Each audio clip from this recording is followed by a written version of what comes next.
Hi, Ben here from Trident Fly Fishing, back with another quick take.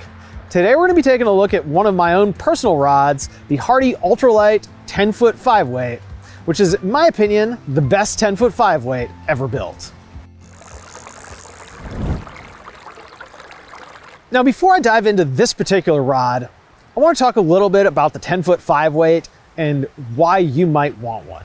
And I think the answer is simply versatility. While the 9-foot 5-weight is a fantastic all-around trout rod for nymphing and a lot of situations, the 10-foot 5-weight adds a streamer element. So if you like to fish streamers, in particular big, heavy, articulated streamers, but you still want the ability to throw nymph rigs and dries, that's where the 10-foot 5-weight really shines, in my opinion. Sure, there are a lot of people that will probably do some light steelheading or close quarters, smallmouth fishing with the 10-foot 5-weight, but in my opinion, it really shines as the ultimate do-everything trout rod, especially if you only want one rod. Now, I personally don't European style nymph with this rod, but you've certainly got the length to do it. I wanted to briefly interrupt this review to let you know that this video is supported 100% by your purchases at Trident Fly Fishing.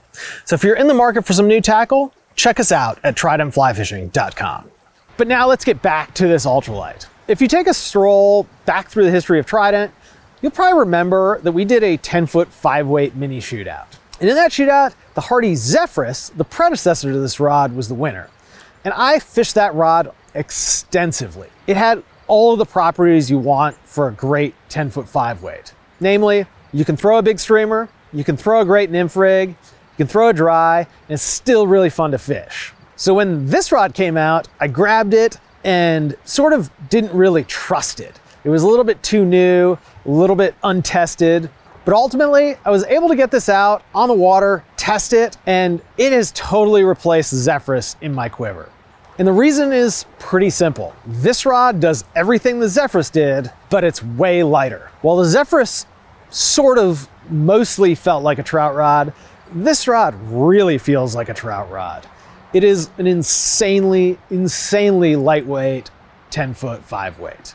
You can still cast a double-weighted articulated streamer on a full sinking line. It's just unbelievable. And now I've had a chance to fish this rod all over the world in lots of different situations, from here in Maine all the way to a calm day on Jurassic Lake. It performs remarkably well in just about every trout fishing situation. If you want a rod that can fish big streamers as well as do your nymphing and dry fly work, this is one rod that can do it, and it does it really well. Now, before we close out this video, we're going to show you some of the componentry and the build on this great Hardy Ultralite. Starting from the bottom, you'll notice this 10-foot 5-weight is pretty much the same as all of the rest of the series. It's got a nice single up-locking reel seat with a pretty wood spacer. And that flows into Hardy's standard reversed half-wells grip. It's great, maybe not quite the best cork in the world, but certainly workable. And then we've got this exposed carbon label, which is a pretty nice touch. And that moves into this green blank. And it's finished with Cerakoil and single-foot recoil guides that are just phenomenal. Tell us what your favorite 10-foot 5-weight is by leaving a comment in the box below. And don't forget, if you got questions about this Hardy Ultralite, or if you just want to buy one, visit us at tridentflyfishing.com. I'm Ben. Thanks for watching. We'll see you next time.